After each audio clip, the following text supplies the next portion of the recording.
All right, we're live, and I am here with the reigning IBF world champion, former MMA icon. You know him in so many sports, hoops, football, you name it. Jam Jones, how are you doing today? I'm doing good, man. I've been awake for about 6 hours now, which is like world record time for being early because, as you know, we tried to set up an interview like how much times already? It's like 5, but we finally got it done. Mm-hmm. So, your career is a very interesting one. Many people could call you right up there with Cruzaro as being the greatest uh, multi athlete of all time because you've been doing you did MMA and you were number one pound for pound there, and you do this now, and you are in the pound for pound conversation again. And I know you've had the hand injury and all that stuff, and you're gonna come back very soon. Do you have a timetable on who you're looking to fight when you come back from that? Obviously, what's in line for me right now with Raimundo, what he said was that I would fight the winner of NJJ versus whoever wins with Harry and Abdullah, and we will unify the IBUF titles. But after that, because NJJ won't be my mandatory anymore, or whoever wins that fight, I wanted to go undisputed. So we already know that Aussie's gonna fight Dodo Paul to unify the WBA Super and RBC titles, and I wanted to face the winner of that one. But I planned on facing them way earlier, but now it sucks that I got injured because I wanted to fight as soon as possible, man. Yeah, it's a very tough injury to have so close to the fight night, but it seems very interesting where you've been having this mini competition with Ozzy Divine before this happened, where you guys were beating very tough title contenders. You won the title on the same exact night, RBC 10, where you beat Notorious Jones Jr. for the first time, one of the best fights I've ever called. And when Ozzy Divine knocked out Noah Alexis in another of one of the best fights I've ever called. And you've basically been defending your title at the same time. And it feels like you guys were updating your status. You were getting up in the rankings as being the best pound for pound fighters in the world, trying to clean out your division. Do you consider that? Were you two trying to clean out your division before you would fight each other for undisputed? I don't think Aussie was trying to. I've heard from Aussie himself. He said that he didn't want to exactly fight me yet because we're good friends and there's still a lot of good names in the middleweight division. I think we did want to clear out the division because let's be honest, there's a lot of guys in here that could give us a fight, but so far it's looked like none of them have gave us any problems.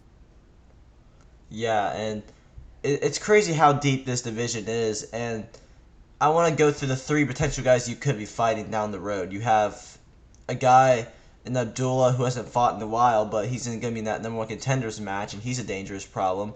You have your friend Harry Holovkin, who hasn't fought, who has fought top tier guys already. He's going in that number one contenders fight, and then you have NJJ, who is probably going to be your biggest rival, your biggest competitor up to this point until sometime down the road if you do face Ozzy. So, what guy would you like to see the most out of that entire group? Marketable wise, I'd have to say NJJ because already we were going to be main event and we already had a bunch of interactions like that. Harry, I've already beaten him before in Showtime, and he doesn't really offer that much because what's it called? He's still kind of newish to the sport. He's not exactly a big name yet. And Abdullah, he doesn't really care, so I don't really care for him either. Let's say we get you and NJJ again. It's definitely a possibility. Um, where would you like to see that fight happen? There's a lot of venues that I would consider, but where do you consider the best place for having that type of fight? There's not that much arenas, but if I had to say, I want to go in my hometown of Toronto and fight in the BMO field. That's where Toronto FC plays, and the arena's pretty big. It's really big, actually. I love it there. Yeah, because Scotiabank, obviously indoor venue, doesn't really offer much, and we just want that big feel, that big fight feel, you know. And I Yeah. want them to greet me as their hometown king, IBF champion. Mm-hmm. And was very interested in hearing that we were going back to Japan for this one. It's a great venue and all, but I was thinking something. Let's say Harry Payne beats NJJ. You get an all U.S. I don't. Do you fight for the United States, or are you in? Are you or you fight for Canada right now? What? Wait, what was the question? Let's say Harry Holovkin wins the IBF title. That'd be pretty insane considering he'd be fighting Ooh. back to back nights. Uh, do you represent the United States, or do you represent Canada as of now? My heart resides in Canada, but I mean, US is the country I rep for and where I train at, so ooh. US does have way more arenas though. For me, it Um, was I always wanted to go to Canada for one of your fights, but I've always thought that we've never had like one of those mega fights in Vegas or something, a big money fight like that. Because even though you have beaten Harry before, I feel like that fight would draw a big crowd, in my opinion. hmm. Yeah, it would. What arenas are in Vegas though? They Something like have that. T-Mobile, and then they have um, Allegiant Stadium. Oh yeah, Allegiant. Oh yeah, they got a lot of outdoor arenas for football, like MetLife and what's it called? Hard Rock. Yeah, Hard Rock Stadium's a good Um, one. I'd If like to fight in any of those arenas though, but I mean BMO is in the my literal city hometown where Yeah. I live. Um, there's also a lot of other stadiums that I know, but I'd have to say that like BMO Field is definitely the biggest. Actually, it might not be the biggest, but it's definitely the biggest in Toronto, not Canada though. Hmm. Well, I think the three places where I've always, including Canada, we have I want to be in Canada, Rome, and Vegas. Those have been the three dream venues. You know what I want to Rome. do in Rome at this point. I want to go in the damn Coliseum. The call. Oh my. I know Cruzar wanted to go there. He definitely did. I've heard him say that before. And I've always had a great idea for that. What if we just go to the Coliseum? We don't change anything up. We just put the ring there. Let the people sit in the seats. I think that'd be really cool. The old seats. Their butts are literally sat on literal hard rock. Yeah. That's gotta feel like horrible. But then again, they will be standing up for like the fights that they're gonna put on because I know what they're gonna do. Because their biggest in my the biggest event that Ray has planned is RBC 15. I won't say any of the fights on there, but just know that's probably going to be the biggest event in RBC history, even bigger than RBC 10. Okay. Yeah, that's crazy because RBC 10 was probably the best night we've ever had, and that was saying a lot because we've had some great events before, and the fact that Tams King and get the Gabriel fight did fell through. But at this point, you're getting this incredible middleweight division that used to be somewhere where we thought is Jakob just going to dominate there forever, and now you and Ozzy and Dodo and NJJ and Harry, you've built this, and let's not forget Khalid. You have this crazy stacked division with future Hall of Fame caliber fighters. When you guys went to middleweight, was there any indication that it was going to be like this? Was there any indication that it would be the best division now in the RBC and now it's pretty much carrying the promotion right now? I know the division was going to be big. When I left heavyweight and I was talking to Jakob, he said that the division would open up. He would give me the torch and I would have to fight my way through the whole division in order to stay on top like he did.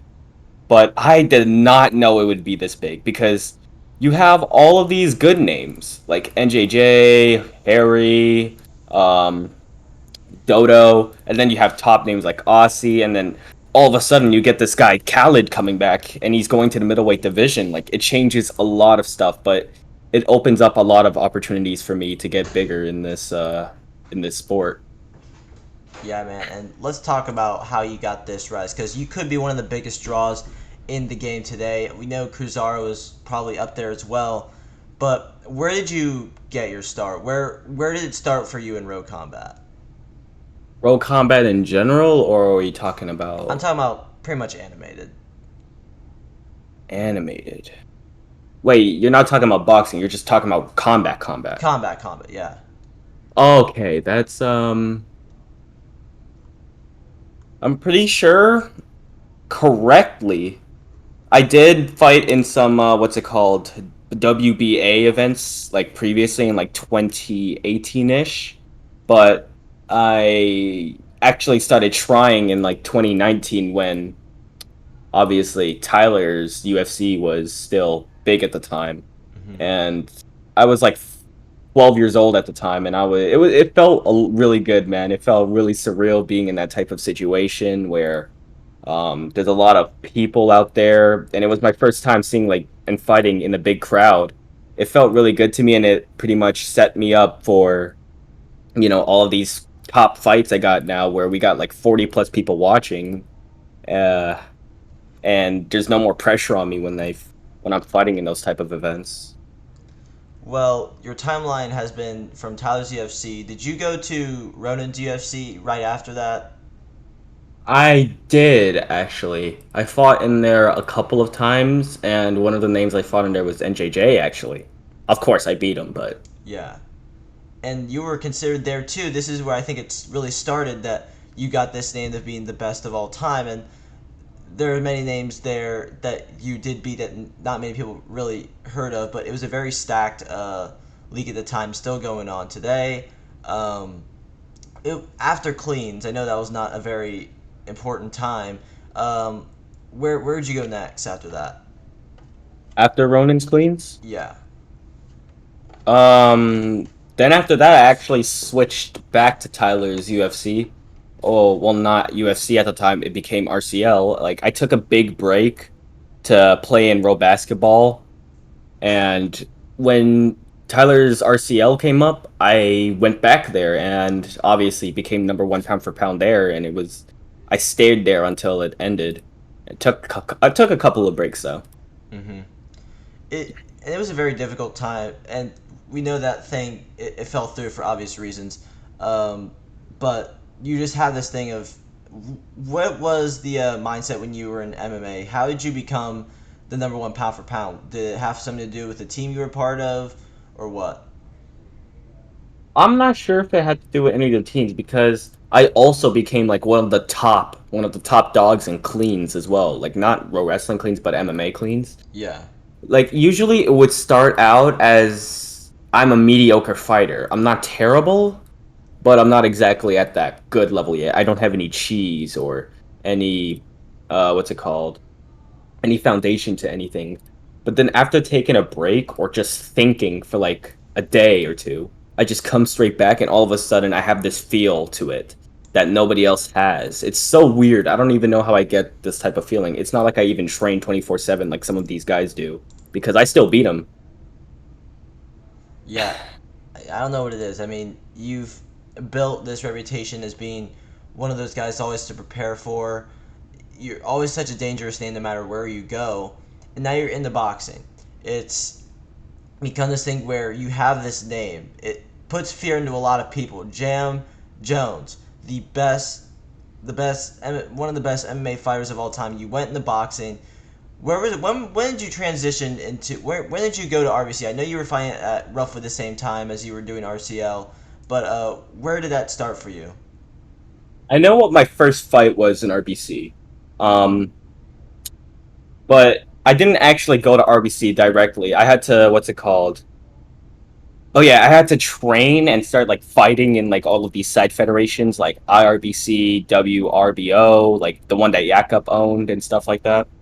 And I actually beat some top names in there like Dan Holdings.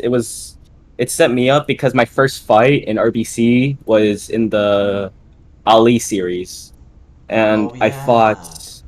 I fought Kenny Young for the first time and I absolutely clobbered him, but he didn't train at the time. So I didn't really take that win seriously because the next fight was my first loss in RBC, which was Roberto, and he was a beast. He People forget how much of a beast he was, because he was actually dominating me stat wise and health wise. His defense is just on another level, and people forget that for some reason. Roberto Cortez Fury, right? Yeah, yeah, He Roberto was a Fishy. killer, and I think some people do diminish how dominant he was at the time because of the starching that happened with Bugatti and how crazy that was. Um, but yeah, that was a very tough opponent. So when we uh, when we move on to where when you got to the middleweight division, did you have to go through anyone first? Yeah, I fought on the prelims. One name was Tavon Dixon. Some other names, Jackson Bohard came up. But then after those fights, I went against NJJ. I'm still undefeated in this division. I'm about I'm 6-0 in this division right now. Yeah, that sounds about right. It's Yeah, it sounds pretty crazy because I just came from the heavyweight division where I took some fat losses, man, like Tams King, Roberto. Everyone thought I was done. I thought I was done too, but I came back straight right away and I started what's it called, putting some of the work in, training with Yakub to actually get myself right, and now I'm in this position where I'm at the top right now, not in just in division, but like the whole RBC. And there's a definite conversation for you to be the best in the world. I know Ozzy's right there with you. It's always been switching around with me. Who's the best in the world? Is it Ozzy Devine? Is it you? You beat the high level competition. Ozzy Devine's name and technique is so great. So, Mm-hmm. where do you think the case is for you, pound for pound? I'd have to say, with my ranking currently, I'm number 3 right now. Yeah. Um, it's reasonable because Bogatti, even though he's 8-0, he's been inactive, so he stays at number 2.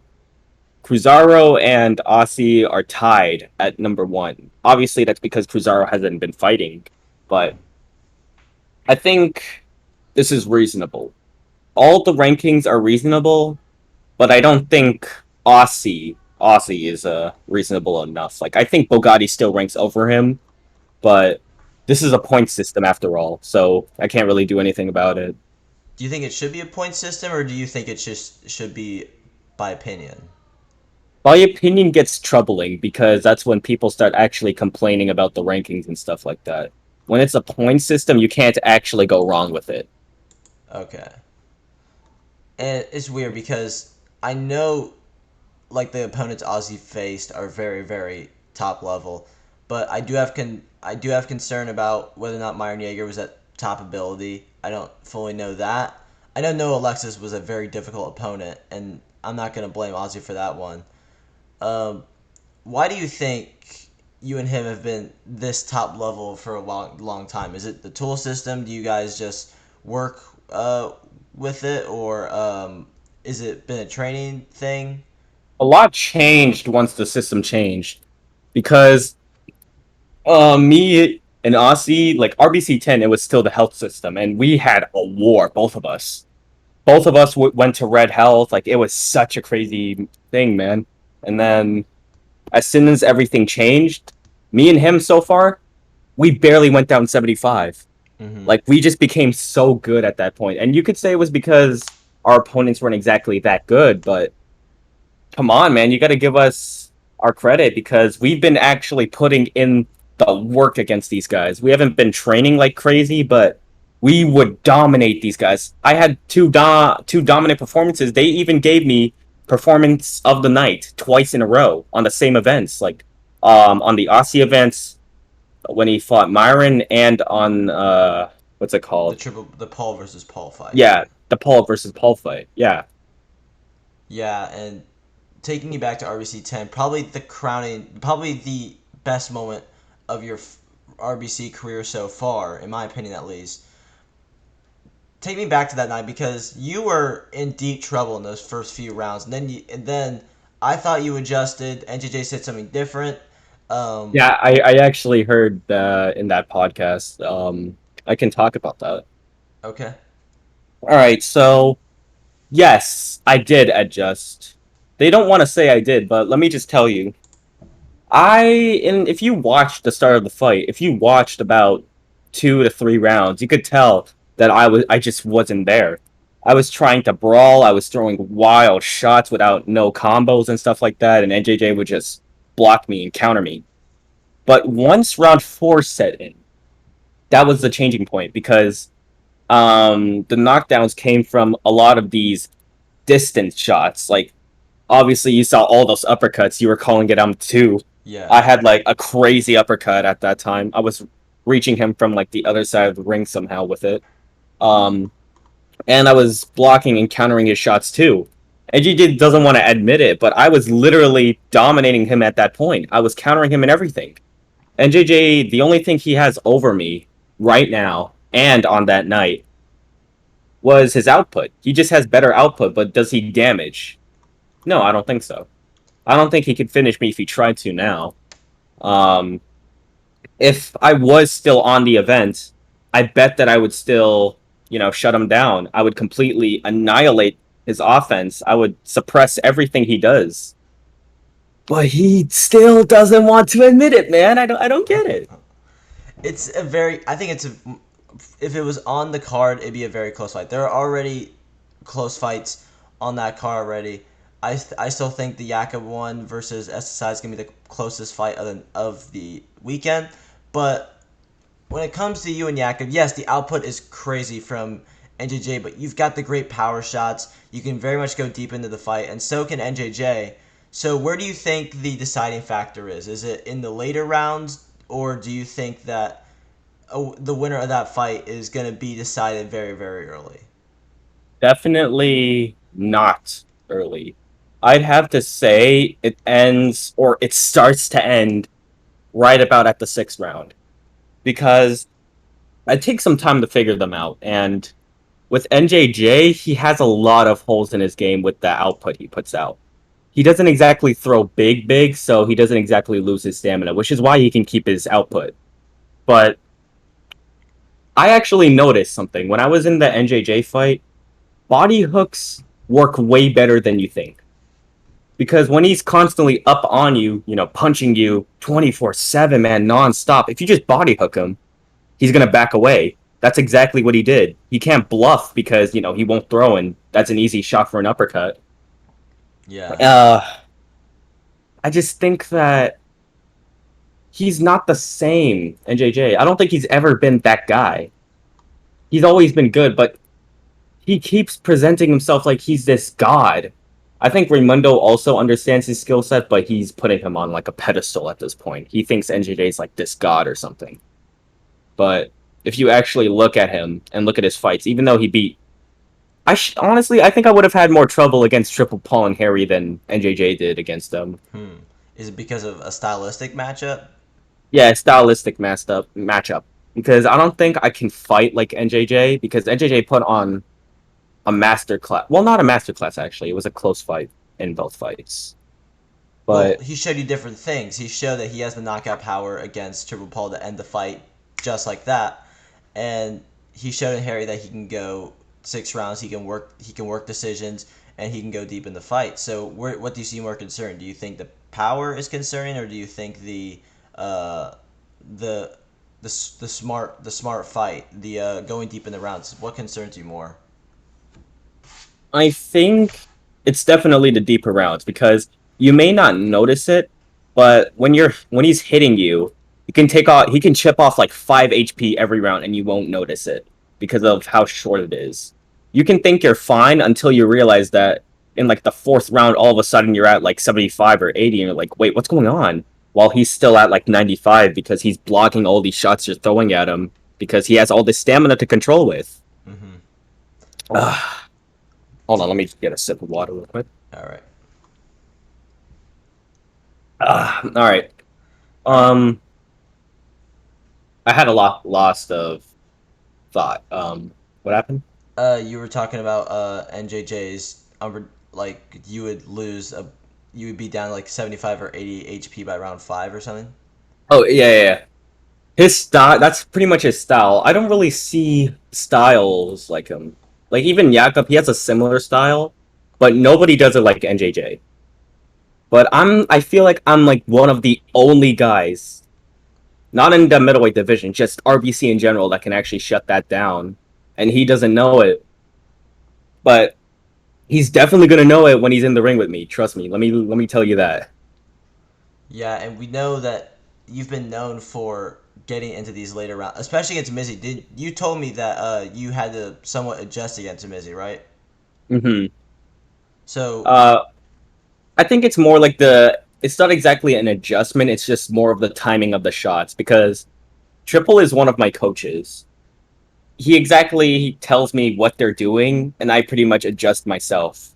Because if I know what the timing is, I'm gonna jump on it. And you saw in the Mizzy fight, I was starting to get. Actually, were you watching the Mizzy fight? I was watching the Mizzy fight. Yeah. Yeah, because I was starting to get into a groove at that point. Because there are some clips out there. I think I clipped like one moment, but I was starting to get everything down. Same for the Kenny Young fight. Even though I was dominating, I was still timing my shots better because now I use a jab more than people think. I've heard you say too that NJJ had like an incredible jab. Mm-hmm. Um, is It this could. true? Yeah, it could be one of the. I do believe it's he has a very good jab, and it could be one of the best in the RBC right now because of how he's used it. That remember the output is ridiculous from him, and that's basically his best weapon. Yeah, he definitely has like a crazy jab, Mm-hmm. but I don't think it's exactly all that if you know what you're doing. Yeah, and if we talk about your coaching too, with Triple Paul, you mentioned that. Is Jakob also in your corner as well? Yeah, Jakob's in my corner. Like, so I have like a packed coaching train. Actually, no, a packed corner. Yeah. So when I, they are coaching you in those fights, is it like that you go into a VC and he basically discusses with you, or does he just tell you in game chat? Triple tells me in game chat. Jakob doesn't really bother because he already knows what I'm doing.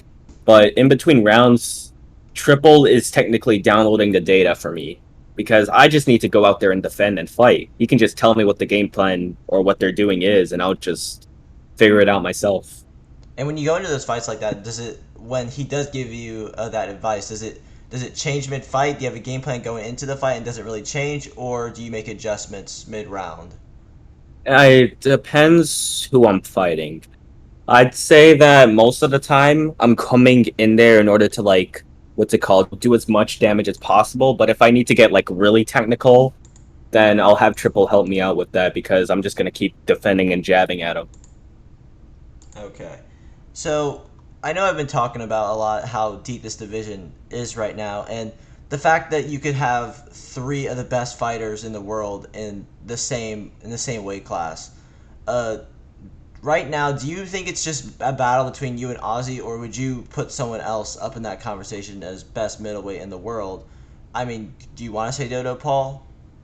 Dodo Paul, his skill set is not to be messed with. Actually, people underestimate him a lot, but the thing with him is that he has this problem because he's fighting not exactly the biggest of names right now. He fought Myron, which Myron's not bad, but you need to fight like bigger guys if you want to get recognized as one of the top guys. And this is a huge step up in competition for Dodo and even Ozzy right now because I think this is the toughest opponent he's gonna face until he goes up against you or anyone else down the road. Um, yeah, he has Dodo Paul versus Ozzy Divine could be one of the closest fights of the 3 night period. Who do you see winning that fight and why? It's probably going to be Aussie. I think Dodo's really good, but he doesn't have the defense and he doesn't exactly have the offensive tools. He could throw a big combo at you, but that's all he's got to be honest. You if you pick him apart slowly by just, making him miss, making him go against your block or just overall hit him with a body hook if you want. He's going to slow down really quick. Do you think that's what The only Ozzy does? Do you think his combinations that pick people apart?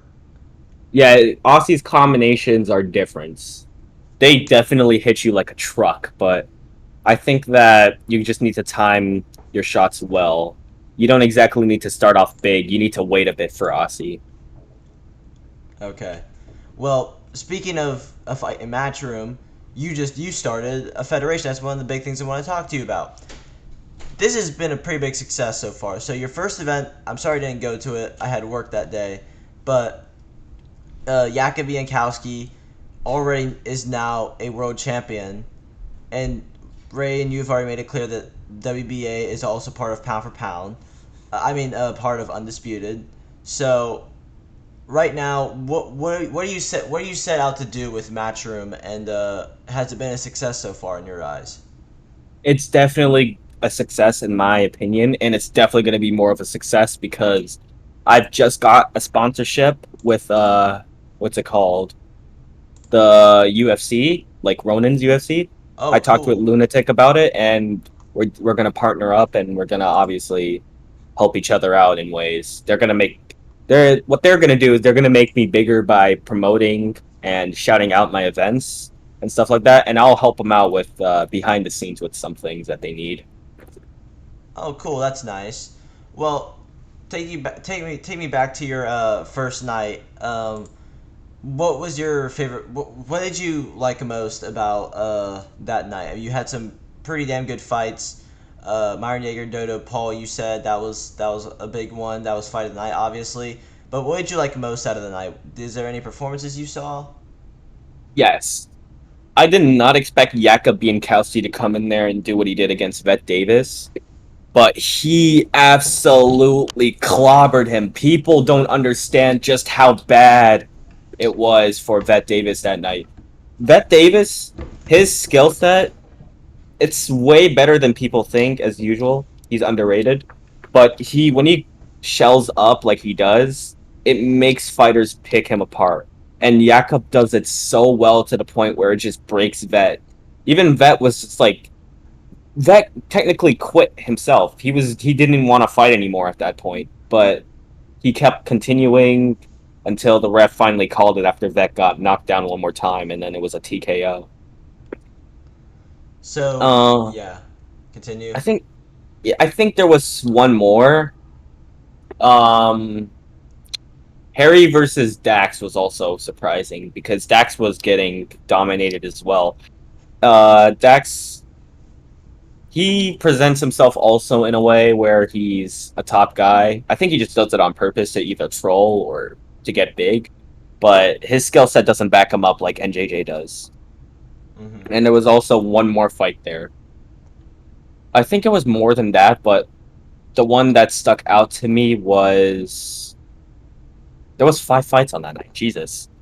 Khalifa Arcana against Gervonta Davish. Um, it was a funny fight because I can send you a clip right now, but it was like the first ever time I've seen a wobble in RBC. Like No way.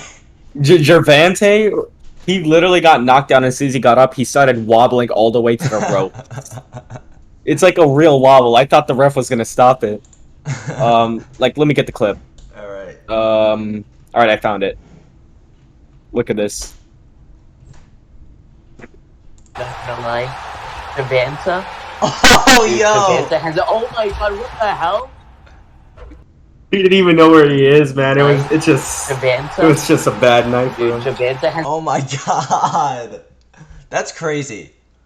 Oh wow. That is that a feature or did that just happen? That just happened. I think it was because he was like laggy or something like that. It was so bizarre though. But I'm happy I got the clips I got. But I have a lot of good connections now with RBC because I just gave them a streamer in Kingo Light. Oh, Uh, cool. Also, I'm pretty sure I had another, but I forgot. But yeah, I think World Boxing gonna get real big now. That's a great thing for me to hear because with the loss of RCO, we don't have that anymore. Uh, I know RCC is trying to fill that void, but do you think right now that the RBC is going to be the main road combat sports leader right now?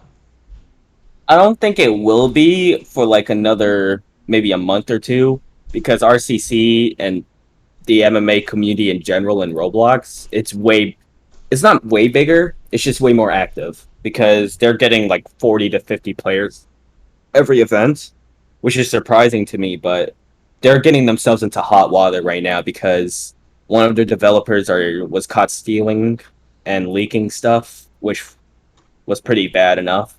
Yeah, there's a But lot of stuff that's now, going down. yeah, I'm not gonna name names, but I know who it is, and there was like another because like their whole what's it called staff, they're also controversial figures. One was caught doing weird stuff IRL, like what's it called, texting someone in the community's friend or something like that. It was kind of weird. Hmm. And one was caught being racist or something like that. Okay. So it's a very murky territory when you're talking about that type of stuff, and obviously the RCL community has already dealt with that stuff before, and Yeah, it's way too common over there, so I don't really care too much for the MMA community. Clean's community is all right, I guess. it's getting better. I think we did have a big problem, especially in 2021. That was a shit show, uh, Mhm. and I know you experienced that, but um, the name that starts with an H that we shall not name, that was also a big problem. Oh, But yeah, yeah, it's getting better now, and we're trying to get back into it. Um, but yeah, the community is getting better. I don't know about the animated, but boxing certainly is getting back to where it should be. Uh, but right now, do you think that when coming to RBC 15, do you think that's when it's gonna eclipse a new level of popularity within the community? I think RBC 15 was gonna be. I'm not sure if it was. Okay, I don't. Okay, I'll say it anyways. I don't know if I'm gonna get into trouble for this, but I think Ray told me RBC 15 might be RBC's last event. Hmm. That's what I've heard. Hmm. And if that's true, then World Boxing might be in a iffy situation. But if what needs to be done, I'll jump into the mix and get Matchroom back on its feet and like get it really big too. Okay. All right. Well, the thing is, I don't have that much of a problem with it because I mean, those are that RBC has gotten to a point where if we don't have as much uh, things that we need to keep going with. I mean, obviously we've decided who the best welterweight in the world is at this point. We've decided who the best heavyweight is at this point. The only thing to do now really is decide. No, no. Okay, okay. I just checked back. 15 is not going to be the last event. Okay, okay, thank God. Okay. Whew. Okay, we're. Because My bad, my bad. I was trying really hard not to freak out about that.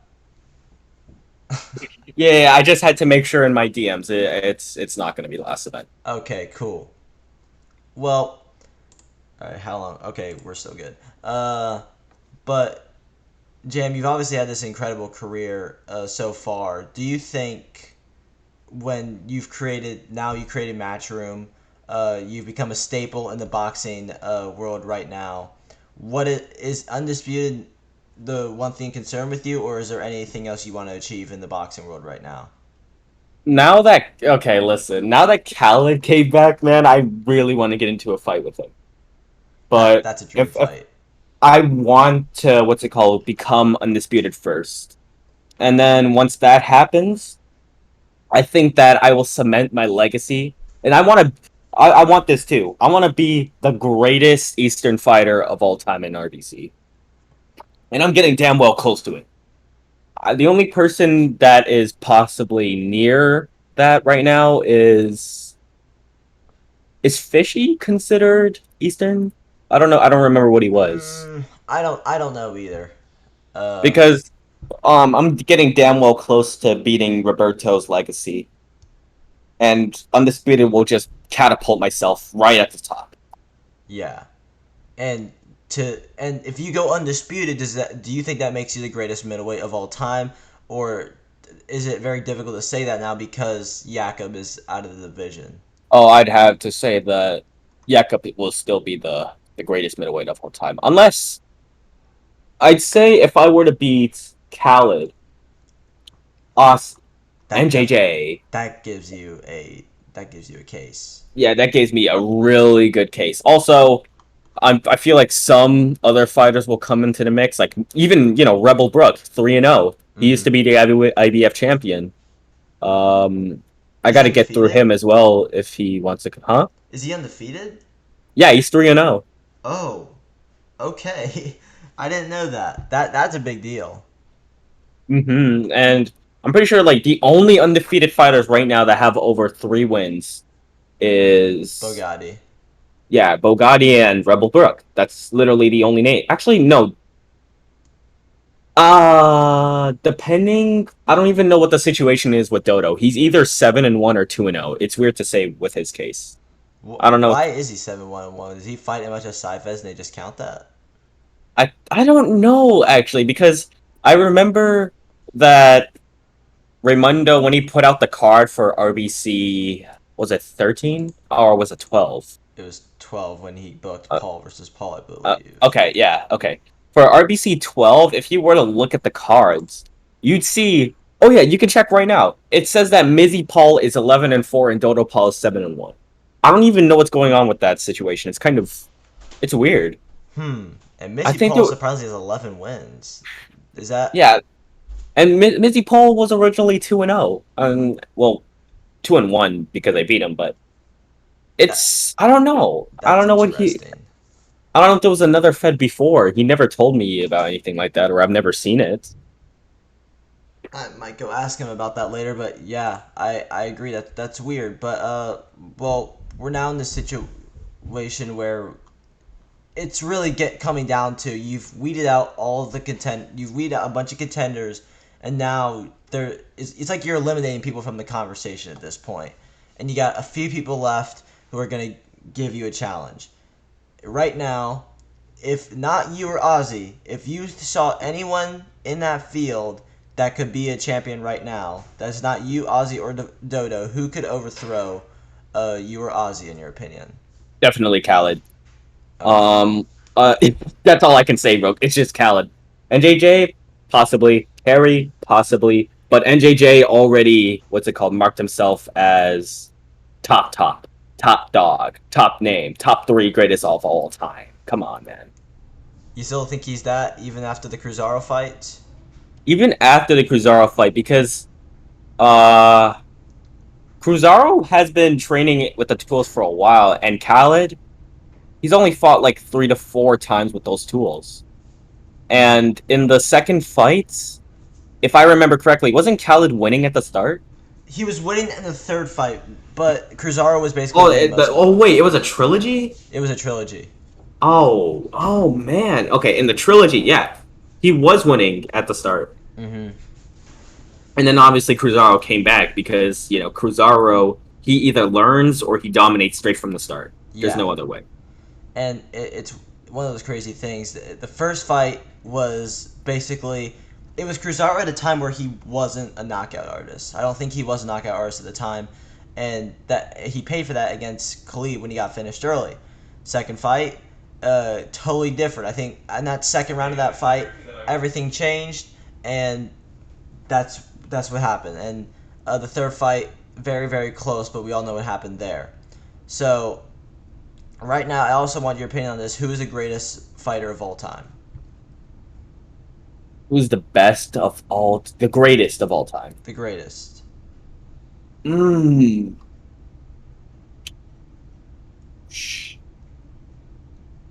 Okay, I definitely.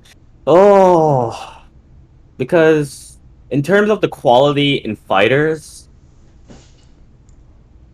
okay, the top 3 people that would be in that conversation: Cruzaro, Khaled, and Yakub. I don't think Bogatti's there, but you can change if you want. But Yakub, dude, if he's in the position where he could actually be the first ever undisputed fighter in 2 weight classes. That'd be crazy. That'd be that would make him the GOAT. Yeah, and wait, I'm pretty sure I heard that Bogatti was a champion in 2 divisions as well. I don't know if it was undisputed. It was light heavyweight, I think. No. I don't think it's light heavyweight. I only remember there were. Hang on, let me go check. RBC light heavyweight. Okay, Bogatti was the No, IBF light IBF. heavyweight. Okay, yeah. Okay, no, it was only. Okay, no, so he wasn't undisputed there. I Yeah. thought he was. He didn't win RBC. He only won IBF. But that's still kind of crazy because he's one of the. I think he's the first fighter ever to become a multi weight champion. Jakob's the second. I Well, don't think there's Jakob has a been anyone else chance. so He far. has a chance to raise that level up to become 2 division undisputed. That's a whole nother level. Yeah, Jakob has this style that I don't think much people can beat. I can't beat it either right now. Like Jakob is actually beating me with that style he has. I can't even explain it either. That makes a Cruiser fight between him very close. I still think the SSI fight is close. But let's say he does get past that challenge. You have arguably the biggest fight in the history of the sport. Again, with Cruiser being the name up there. Yeah, and they're gonna. What Jakob wanted, he wished that they would fight in Poland. Imagine how big that's gonna be in Jakob's hometown. That'd be crazy. That'd be truly amazing. And that could be one of the fights that's coming up for RBC 14. But, Jam, we've been doing this for over 45 minutes. It's been a great conversation to have so far. Do you have anything else you want to bring up? I don't really got much to bring up, but I have a lot to not a lot to say, but I have some things to say about the state of all the divisions right now. Okay. Heavyweight, people thought that heavyweight was the driest division, but there's been such a change to it so far. Because let me list out the names first: Bogatti, Gabriel Maldonado, Tams King, Beast Riley, Void, and Triple Paul, and there's like a bunch of new people also coming to the division. Petrov is coming in. Yeah, and Verd. Yes. Verd is 1-0 too. Like we have so much new changes, and I just love how all the divisions are starting to get stacked now. Welterweight 2, Jakob, Cruzaro, SSI. I think We're going there's to like get Kato in the mix at some point, too. Oh yeah, Kato. If he becomes serious, he can be a problem because we just saw what he did in fight night. Mm-hmm. Like, let me look at the results. Though Rashad came back to middleweight, I forgot about him. There's so many guys now that could just pose a problem. And at first, I thought back at RBC 10, is there only one fight to make, and that's Cruzar versus Jakob. And now there's so many possibilities at this point. And do we forget that Fishy might be coming back at some point if he wants to? Oh yeah, Fishy, man. If he comes back, it's a problem. The thing about him though is that I'm pretty sure he took a break because he was in college at that point. Yeah. So he needed to get everything set out first. But once that happens, the heavyweight division is flourish. Like, oh my god. And not only that, people don't remember this. I remember this. It's engraved into my mind. But Beast Riley is absolutely godly. People don't remember what he did against SSI at RBC 11. I remember. That was crazy. He beat SSI, who is a top contender in the welterweight division. And not only that, he put on a masterclass. He didn't take any damage. He was absolutely destroying him. That's what that says a lot about him because SSI could legitimately beat Jakob. I know many people will disagree with that, but I still think that fight is damn close. So, Beast Riley could legitimately become a heavyweight champion. Mm-hmm.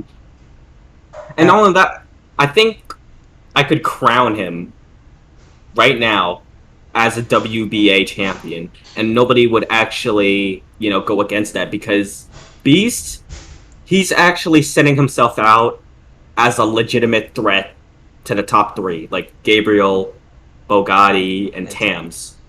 People just need to see it first, though. That's why I want to build him up. Mm-hmm. There are those four guys in that division. I will say right now, Bugatti is not unbeatable. He is not. He's an amazing fighter, and he could legitimately be one of the best of all time. But those other three guys do have a chance to be the heavyweight champion, in my opinion. Yeah, he just hasn't been tested. I feel like Triple could even test him because the thing is, He can be up there. I heard NJJ talk about him. He said that guy is going to be the heavyweight champion. okay, I don't think so. Triple, his skill set is amazing. His style is the problem, though. Because that style gets him into so much trouble. That brawl style he has, because we saw in the NJJ fight, he was close. He was could've won close that to fight. getting rid of NJJ. But no, man, if that style goes up against Bugatti, because Bugatti, his style, his damage, his power, it's like what's his name? Arthur Beterbiev, right? Mm-hmm. Because his power is on another level. We saw in the Fishy fight, when he would just strike his block, his health would go down massive. It's crazy how much damage he does. And I don't know how he has this crazy power, but he doesn't have 100% KO percentage. I really want to know who survived him.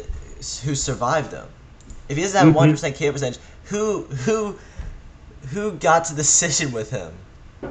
It definitely was in the old system, but I want to know who it was. I'll go check it out later and I'll tell you. But yeah, I mean, it's unbelievable how stacked these divisions are because none of the champions are invincible. None of them are. I mean, it's crazy to say, but I mean, Khalid at some point could become the undisputed middleweight champion. There's so much parity that I think there's a chance for. Cruzaro could be overthrown in the next 2 months. We don't know. That's how crazy this is. I just want to get a fight news with him, man. Like, when is Bugatti or Cruzaro gonna fight, man? Yes. They've been at the top, but we've never seen any fight news come close to being formed between the two. Mm-hmm. And they're two similar styles as well. So it's so fun to see them dominate someone like Bugatti dominating Driz. Do you remember that? That was truly. I did not think he'd be able. I know the guy's great. He knocked him out in the first round. That's unheard of. A former RBC champion dead like Got that. dogged. I mean, it was unbelievable. That just shows how on top of the class they are. But now Tam's game, Gabriel, Beast, Jakob, SSI. It's so. Oh, I love the feeling. I love the potential that could come up. So many dream fights could happen. I think the fight everyone has wanted to see was Tams versus Bugatti. That was one of the fights I've always wanted to see. But hell, Gabriel can put up that fight. Jakob and Cruzaro, the day Cruzaro said, "I'm going down to welterweight," that's a fight we've always wanted to see. I mean, so many possibilities. So much, man. So much. I think. Shoot, I never even specified who would win in a fight like that. You want my take on it? Yeah, sure. Okay. In that fight, we haven't seen Cruzaro with the new system yet. There's a lot of things that can come up. Mm-hmm. But from what I know, Cruzaro has been secretly training. Secretly. Probably with Raimundo. Same for Khalid. He was also training. A bunch of these people are.